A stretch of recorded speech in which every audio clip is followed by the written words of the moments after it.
राधे कृष्ण साथियों, मैं भी कृष्णा ज्ञान सारा चैनल में आपका स्वागत करती हूँ। कैसे हैं आप?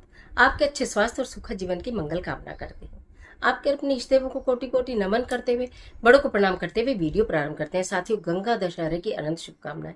गंगा दशहरा इस माह 2000 वर्ष 2025 और ज्येष्ठ माह में कब मनाया जाएगा? गंगा दशहरे पर ऐसा क्या करें कि हमारे 10 पापों का अंत हो जाए? गंगा दशहरे पर महिमा 10 की और गंगा जल के वो अचूक उपाय जिन्हें करने से आपके जन्म जन्म के पापों से आपको मुक्ति मिलती है और मोक्ष की प्राप्ति होती है। आपके पूर्वज भी तृप्त होते हैं। आज की वीडियो में गंगा दशहरे से संबंधित सारी जानकारी लेकर मैं आपके बीच हूँ। चलिए झटपट वीडियो प्रारंभ कर लेते हैं। मैं बात कर रही हूँ गंगा दशहरा की। गंगा दशहरा ज्येष्ठ माह के शुक्ल पक्ष की 10वीं तिथि को मनाया जाएगा, यानी कि 5 जून को गंगा दशहरा मनाया जाएगा। मान्यता है इस दिन धरती पर गंगा मैया का अवतरण हुआ था, समस्त प्राणियों के पापों का हरण करने के लिए। गंगा मैया के अवतरण दिवस के दिन गंगा दशहरा के पर्व को मनाया जाता है। कहा जाता है कि जो भी व्यक्ति इस दिन भगवान भोलेनाथ पर गंगा जल अर्पण करता है, उसके समस्त पापों का नाश हो जाता है। साथ ही साथ माता लक्ष्मी की अटूट कृपा बरसती है। इस गंगा दशहरे पर सर्वप्रथम पहले मैं आपको बताऊंगी कि आपको अपने घर क्या ऐसी चीजें जरूर लेकर आ जानी चाहिए। देखिए, गंगा दशहरे का सीधा सीधा संबंध माता लक्ष्मी से है। सीधा सीधा संबंध आपको तारने से, अनहोनी को होनी में कर देने से, आपका उद्धार कर देने से है। तो आपको सबसे पहले तो माता लक्ष्मी का स्वरूप झाड़ू जो है आज के दिन अपने घर के अंदर जरूर लेके आनी चाहिए और एक झाड़ू मंदिर में दान भी कर देनी चाहिए। इसी के साथ साथ पीली कोड़ी आज के दिन लाने का विधान है।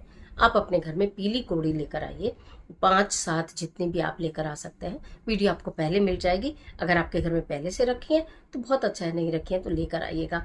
और उन पीली कोड़ियों को पीले कपड़े में बांधकर गंगा मैया का स्मरण करते हुए आप अपने घर के मंदिर में ही माता लक्ष्मी के चरणों में रख दीजिएगा, अपनी विश बोलकर, अपनी मनोकामना बोलकर। ठीक है। इसी के साथ साथ गंगा जल आपके घर में जरूर होना चाहिए। नहीं है तो आजकल मिलता है, पूजनीय स्थानों पर भी मिलता है, मंदिरों में भी मिल जाता है, तो आप गंगा जल लेकर आइएगा। ऋतु के फल आपके पास जरूर होने चाहिए। एक पंखा आपको जरूर लेना चाहिए गंगा दशहरे पर दान करने के लिए।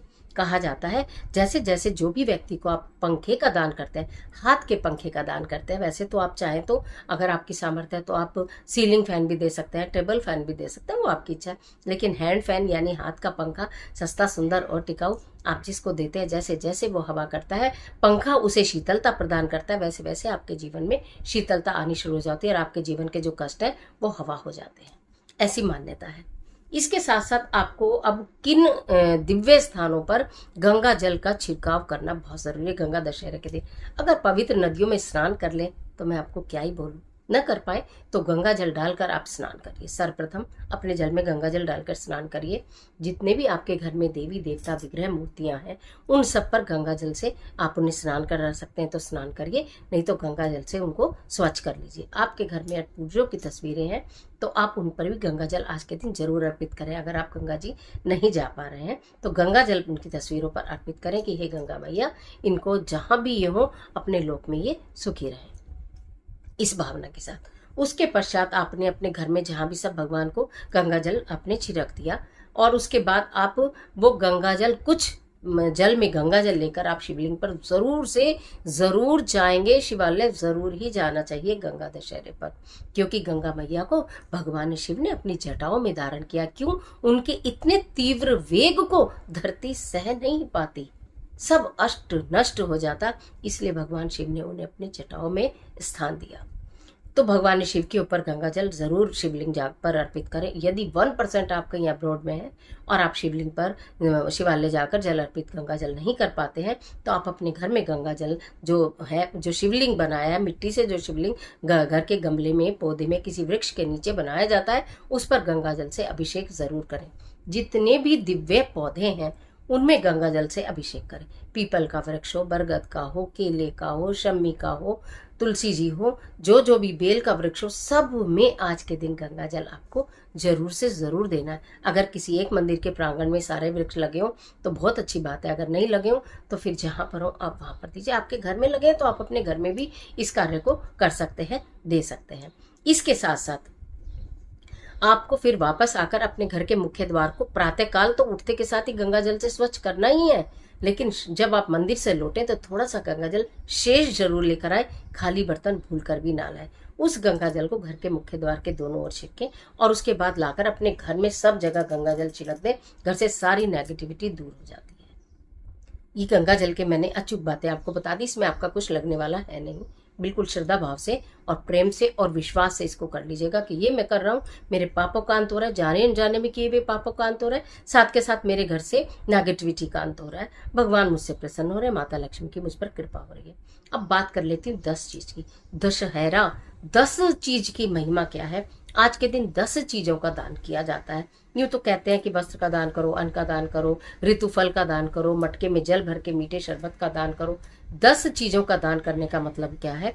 10 ऋतु के फल कोई भी आप ले सकते हो। इस समय खरबूजा भी आते हैं, तरबूजा भी आते हैं, आम भी हैं, ककड़ी भी हैं, जो भी आप चाहते हैं वो आप चीजें ले सकते हैं। ठीक है। और मटकी में मिट्टी की मटकी में पहले गंगा जल डालें, फिर जल डालें और उसके ऊपर ढक्कन लगा के उसके ऊपर कोई ऋतु का फल रखें, उसके ऊपर दक्षिणा रखें। एक आप पंखा लें, जरूर मैंने बोला है पंखा जरूर दान करना है, राइट। इसके साथ साथ कुछ चीजें और आप जो भी दान स्वरूप देना चाहते हैं, कोई मिठाई देना चाहते हैं, कोई वस्त्र देना चाहते हैं, मिलाकर टोटल 10 चीजें कर लीजिएगा। 10 चीजों का दान करने से कहा जाता है कि आपके 10 पापों का अंत होता है और आपकी 10 इच्छाएं पूरी होती हैं। आपके जीवन में जो भी इच्छाएं, जो भी मनोकामनाएं अधूरी हैं, वो 10 की 10 पूरी होती हैं, ऐसा मान्यता है। अब बात कर लेते हैं शाम की दीपदान की। गंगा दशहरा और दीपदान की बात ना तो हो ही नहीं सकता। यदि आप गंगा स्नान जा रहे हैं तो जिस समय आप स्नान करें उसके बाद ही आप दीपदान करें। 10 मिट्टी के दीपक लेकर आप वहां पर या तो जा रहे हैं तो लेकर जाएं।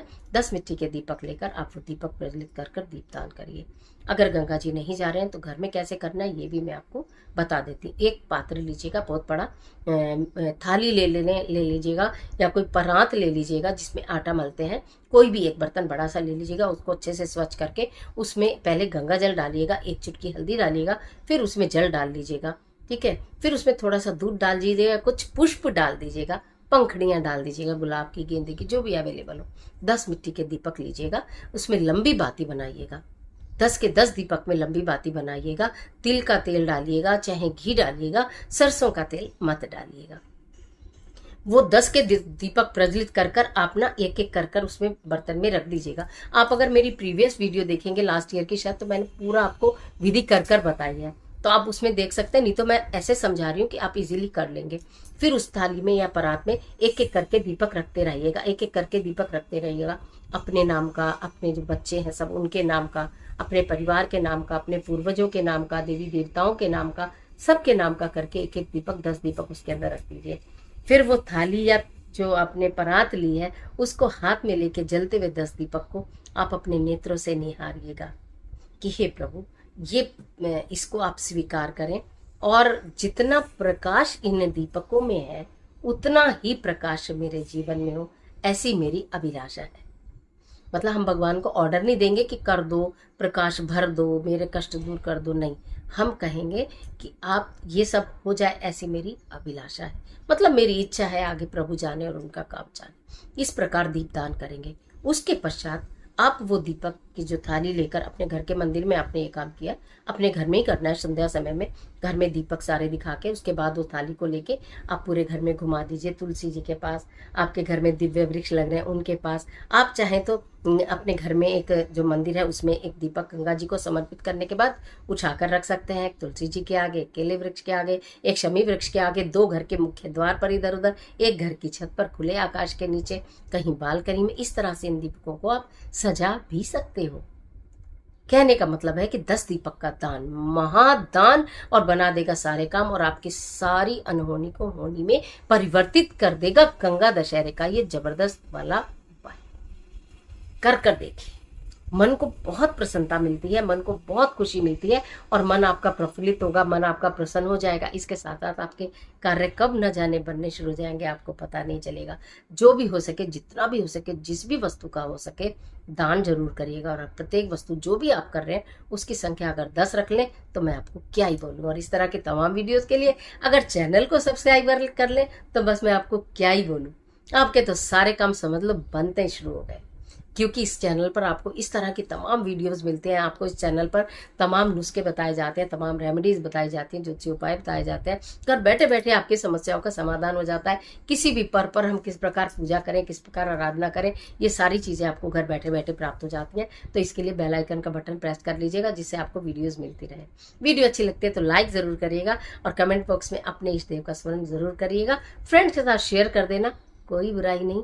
हो सकता है न जाने किस माध्यम से किसका किस चीज़ के लिए भला हो जाए। कमेंट बॉक्स में जय गंगा मैया ज़रूर लिखिएगा।